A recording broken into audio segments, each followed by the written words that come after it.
So I don't know if you guys watch hockey, but you've probably heard about the Bruins and you've probably seen this logo, which is the NHL Bruins logo. Now, I'm interested in this, not because I give a fuck about hockey, I don't, but I want to make this logo procedurally using entirely math and geometry nodes and stuff like this, so that we can actually swap out the letter and change the thickness of certain materials and also change the number of columns that are rotated, stuff like this. The point of this video is we are going to take an image and create it using only math, so that not only do we get the result that we can swap, but we now have the skill set, the tool set, to apply this to other things. So if this is interesting to you, you are going to watch this video. You don't have a choice. Okay. So let's get started from the very beginning. You already saw what the result is going to look like. Now, normally I start these videos by going to geometry nodes. Instead, I'm going to go to the shading workspace, which is very unconventional for me. So I can tell some of you, your hairs are standing on your back. They're standing up on your back. Don't worry, I'm going to keep it simple. I'm going to make one material called yellow and one material called black. The idea is I want to have these materials ready before we do geonodes, so that we can apply them to different parts of the geometry and kind of see what's going on, which will be helpful. So a yellow material, literally a yellow RGB, put in there. And then for the other material, say it with me, black with the color black, so we can, pick between the two. And the idea is, again, we have materials, now we can use them. So in geometry nodes, create a geometry nodes node, and let's make the thing. Now, if you think about the Bruins logo, what is it? It's kind of like the letter B with some details and a circle and some other stuff. Main thing, though, is the letter B. So let's start with that. To actually put in a letter, whether it be A, B, C, D, whatever, we're going to need a string to curve node. Because what this does is it lets us put in a string, a piece of text, like the letter B, and as you can see, it turns it into a curve object, which isn't renderable, like it's infinitely thin, but it's something to work with. Now, this is the incorrect font. I would recommend either picking a font that looks like the NHL one, or you just go online, you can find a free version that somebody made of the NHL Bruins logo on defont.com or anywhere else. This will give us not just the letter B, but the B that looks like the B from the thing, okay? Only other thing I want to do with this is let's center it, and we're actually going to need to do a second round of centering in a bit, because this isn't the actual center of the mesh, but we'll get to that later, okay? So we have the letter B, but it's a curve. We can't see it. So I'm going to turn it into geometry by taking the curve and filling it in, right? We're just doing order of operations here.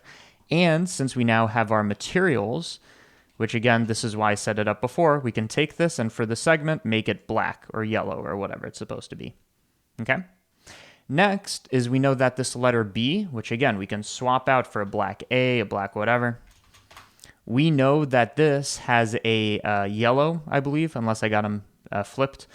This should have a yellow outline. Well, we already have the curve information.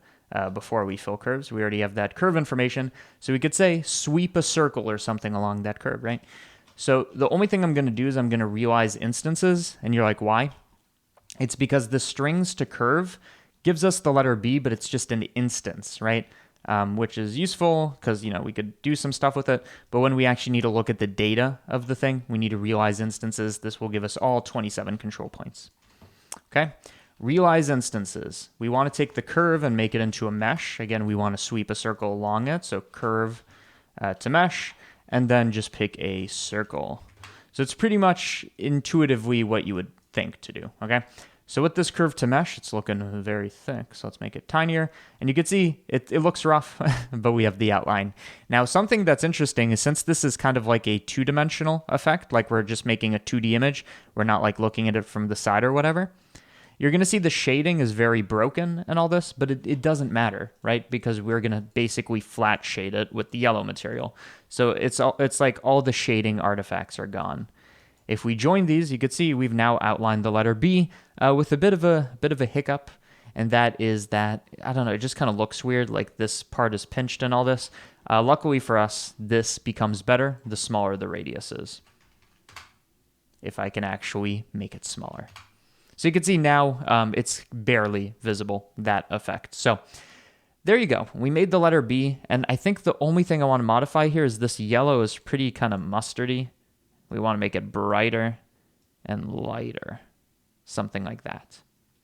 So let's see. Yeah, that looks a lot better.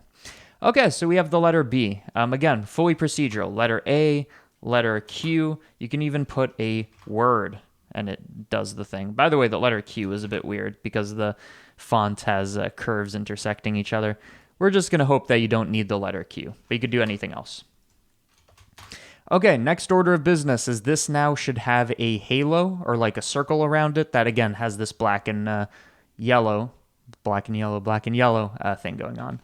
To do this, I'm going to use a different technique, and you're going to see why in a second. So I'm going to start off with a mesh circle. I'm going to join that. So basically everything we do, every component is going to end with a material. We're picking the color, and then we're joining them all together. This mesh circle is going to be this halo around it. So I'm going to bring down the radius, and you're going to see, this is the thing I was hinting at earlier, the B is not centered. If it was centered, it would be like over here-ish. The reason for this is when you click center and middle and all this, it doesn't literally look at the geometry, say where's the average center of mass and calculate that. It just kind of does it based on its bounding box or something. So we need to center this ourselves. How do we do that? Well, before we do anything here, or maybe we do want to keep the realize instances, and it wouldn't hurt to put this here. Before we have all of this feed into the rest, we could do a calculation to calculate where the middle is, and then we shift it, okay? So we have this realize instances. I'm going to set the position because I want to move it. I'm going to set the position to where we need to calculate where the middle of this thing is. So I'm going to use an attribute statistic. What this does is it lets us calculate something about an attribute, specifically the position, okay? So what am I doing here? I'm saying look at the position attribute of the geometry, again, the realized version so we could see what's up, and we want to output the mean, which is to say the average position. Now, if you were to take this, connect it to the offset, it makes it even more not in the middle because we're taking the mean vector and saying shift it even more in that direction. We want to undo basically we're off center, so to fix it, we have to undo that instead of doubling down, right? So if I take this, I vector math, I scale it by -1, in other words, multiply by -1, now you could see this is centered. So before, after. And it works with any letter, okay? Letter A, I mean, this one's a bit weird, but oh no. I say. Either way, it works for the letter B, so I'm happy with it. I wonder why it doesn't work for the letter A, because it works for every other one whatever. Either way, our B is now centered when we apply our set position, and that means it's in the center of our circle. Our circle should be higher resolution, so I don't see facetting, and now let's give it this some thickness. So first of all, I'm going to make it a bit smaller. To give it thickness, here's what I'm going to do. Different method instead of a, you could do a curve to mesh like I did, but let's do an extrude mesh, something new. So I'm going to extrude along the edges, which you can see does that, and this lets us extrude either inwards or outwards. Now, the nice thing about this is if you look at the original Bruins logo, unlike the B where you have yellow on both sides, it's actually only outlined on one side. And that's a little harder to do with curve to mesh. So extrusion is going to let us kind of get around it. So I'm just going to make our circle a bit bigger. I'm going to do a negative extrusion. This is going to be our black section, something like that. And then I'm going to do a different extrusion. This one is going to be slightly positive. And we now apply our material. So this one should be yellow if I remember correctly. This one should be black. We join them, we view it, and look at that. So basically, our mesh circle is this boundary, and then we're extruding one thing in one direction, one in the other. And if it ever looks wrong, you can kind of just modify it, say what's the thickness of one thing and the other. So you can see this is the idea of having a single boundary instead of two. Okay? Now for probably the most complicated part, which is making the columns. We need to make, I think, 4. One column here, one here. It's like 2 X's. And by the way, somebody told me, I was always asking how to delete annotations. Somebody sent me an email. They said that you go to Tool or View or, well, it seems like I forgot their hint. Or maybe you go to the annotation tools. Here's a second tutorial in the tutorial. He said there was some button for deleting it. But to be honest, I don't see it. Oh, there we go. I learned something. So we want to make 4 columns, but they should not be visible in the gaps between the B. And you could either do that with booleans or something much cleverer, which I'll show you. By the way, this is all like a 2-dimensional thing at the moment, except for the curve to mesh, which has some thickness. Okay, either way, let's make columns. To make a column, we're just going to basically do a grid, because a grid, if we join it, is basically a square, right? I make it thinner, roughly the thinness that it should be, or the thickness. You know, we always say thickness, but thinness is the same. It's just the antonym. Like how hot it is the same as how cold it is, but we just kind of use them in different contexts. So here we have one column. This one, it just so happens, doesn't really show up here, but if I was to make it thicker, you could see, oh, there's the issue. We need 4 of these. We need to give them outlines, and then we need to fix the thing, okay? So let's do all that. First of all, let's make 4 of them. If I want 4 copies, I'm going to make 4 little points, and for those points, I'm going to instance the column, add a bit of rotation, whatever. So mesh line with 4 points, set to 0. So you can imagine if we were to look at only this, we're going to have 4 points exactly on the origin. And what I want to do, so this is just basic instancing to get 4 duplicates. I'm going to instance on these points the grids. So now we have 4 grids on top of each other. You could especially see that if I make it go up on the z-axis, right? We have that. And then finally, we want them to rotate based on their index, right? Because we have 4 copies, copy 0, 1, 2, and 3, because indexing starts at 0. And we say take that index and have it linked to the rotation, which looks a bit weird because we want it to be based on the z, so it's rotating on the xy plane. So this is not correct, but it's closer to what we want. So I'm going to join it, view it, and you can see, again, incorrect, but closer. This is incorrect because the rotation right now is set to the index, which is saying first is going to have rotation 0, the second one's going to have rotation 1, then 2, then 3, and that's in radians. And it turns out that we want them rotated by, not, if it was 180, that'd be an issue. Even if it was 90 degrees, that'd be an issue, right? So if I do 90 degrees in radians, which is pi over 2, that doesn't seem correct. But if we do pi over 4, okay, I think the issue is it was set to addition instead of multiplication. So let's try that again. If it was multiplied by 0, we have a thing. If it's by 90 degrees, pi over 2, we only get 2. So it's pi divided by 4. So it's exactly what I said, but you just got to make sure it's on multiply. This gives us our columns. Our columns should be, again, every time we do this, we can always apply our material. Our columns should be black. Before we take care of the hiding them thing, let's also introduce the yellow ones. Again, we could do this using the curve to mesh, which maybe is how we're going to do it. Or let's do something a bit fancier instead, which is also faster. What I'm going to do for the yellow ones is I'm going to do an identical instancing. So again, using the same 4 points, using maybe not the same grid, but we'll copy this node and we'll join it. This one's going to be yellow. The trick I'm going to use for this one is the grid I'm going to make slightly thicker. So something like that. And by the way, we also need to plug in our rotation. And you can see this kind of solves it for us. Now, what's actually happening here kind of seems like I just put a bunch of nodes and didn't really explain them.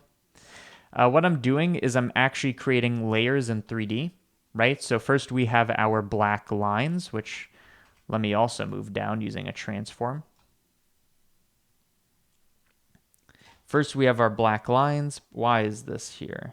This grid should not be here. First we have our logo, then we're putting the black columns beneath them, and then we're putting the yellow columns, which I made slightly thicker, as you can see, right? Beneath that as well. So that when you look at it from the top view, it almost looks like an outline. It's not. It's 3-dimensional layers, but it's fine. Now, the reason I'm saying do this instead of curve to mesh, why am I saying, why add like 1, 2, 3 planes? Because hiding these columns, if you don't want to use booleans, becomes very easy once you have layers. So in fact, to hide the black and white columns, which are really just stripes, I don't know why I'm calling them columns, to hide it here and here, instead of cutting away the geometry, what we can say is take those areas basically inside the letter B and do not render it. Let me tell you what I mean. So we can go back to the very beginning where we have the letter B with the set position version. So here you can see the curve very lightly.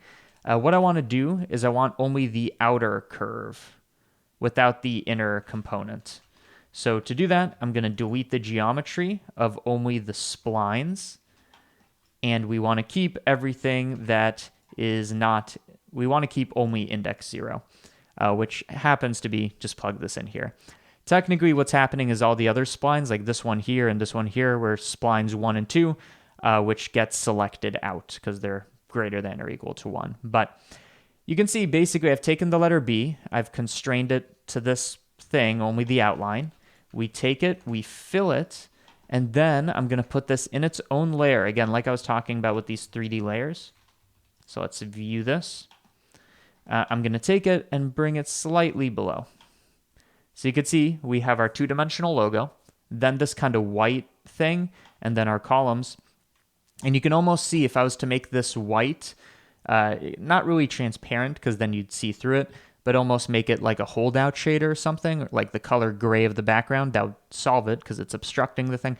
That's exactly what we're going to do. So if you don't understand yet, we're just going to make one more material. This is going to be the trick. We're going to call this a holdout, which isn't the same as transparency. It's saying for anything that has this material, make sure that you can't see anything behind it. And I need to type out holdout. So we use the holdout shader. We set material to the holdout. And you can see that actually gets rid of everything.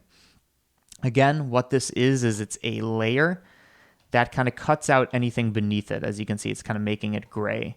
If the background was white, which it should be for the Bruins thing, and why is this not updating? We got to be in rendered view. If we make it white, it's still gray. I think we need to make the film transparent. There we go. This will get rid of everything there. Okay, so you can almost see it's kind of like a black hole material. So again, we made the letter B, then this, then that. Now the nice thing about this approach, which would also work with Booleans, but it's completely procedural, right? So if I make the letter D, it will also make the holdout D with the columns, and look at that. Now does this one like the set position? So one thing I'm finding interesting is the set position from before, and I mentioned this, seems to be working with different levels of accuracy for different letters. Here's how you solve that, by the way. Basically, again, what's happening is it's taking all our points, sampling their positions, getting an average. If we include more points by resampling the curve, you're going to notice it even shifted a bit right there by making it 100. It's going to become more accurate. So now with the letter D, it should be pretty centered. Yeah, exactly. So this is the before and after. But you can see this works for any letter. And everything about this, again, is procedural, right? So if I wanted to rotate my columns, I just do a addition, and look at that, rotated. If I want to do something to the extruded things, I just go to my extrusion section and play around with that. And you can even make it inwards, outwards, whatever. Everything about this is customizable. So I think you get the point of this tutorial at this point. Really, the last thing we do is we'd go to the camera. Again, this was designed as a top-down effect. So we need to make sure our camera is on the top-down. So we go to Item, zero it out, move it up on the Z-axis, and get rid of any perspective by making it an orthographic camera. So let me just do a render here. Actually, we should probably render the letter B if we're doing Bruins. So letter B, render that out, go to compositing, and we're going to put a white background. The reason I'm not doing it in the 3D viewport is, again, we had that holdout shader, which makes things very convenient, but also kind of tricky if you wanted to put white in the background. So boom, alpha over, and let's make that standard. So that is the Bruins logo, an orange version, but you fix the color, it will look better. Either way, I feel like you learned everything you need in this tutorial. You customize the things, it will look the way you want it to. So 20-minute tutorial, that's done. At the end of these tutorials, if you didn't know, I always pimp out my Patreon, so listen up. You might find this super beneficial. So there's a link in the description where you can join 760 to 770 active patrons of this channel and the CG Matter channel. What you get in return for your patronage is 3 things. You're going to get early access to tutorials. You could see this video before everybody else on YouTube for free. Or it's not for free, you become a patron, but everybody sees it for free, but you, having been a patron, you get to see it early. A second thing is you get the blend files. This is something you do not get on YouTube, right? I show you how to make it, but you kind of have to make it yourself. If you're a patron, I will give you the blend file, the project file. You can just download it, use it. and I've uploaded hundreds of blend files at this point because I've been doing it for years, and you can download all of those as well. Thirdly, exclusive tutorials. You could watch those when I make them. They're occasional, but they go in depth on topics that I did not cover on the YouTube videos. So if you want those benefits, and if you want to support this channel and the CG Matter channel, that is the best way to do it. And beyond that, that is my time. Hopefully some of you guys are hockey fans and this made your day. I'm not, so whatever. I just thought it was cool.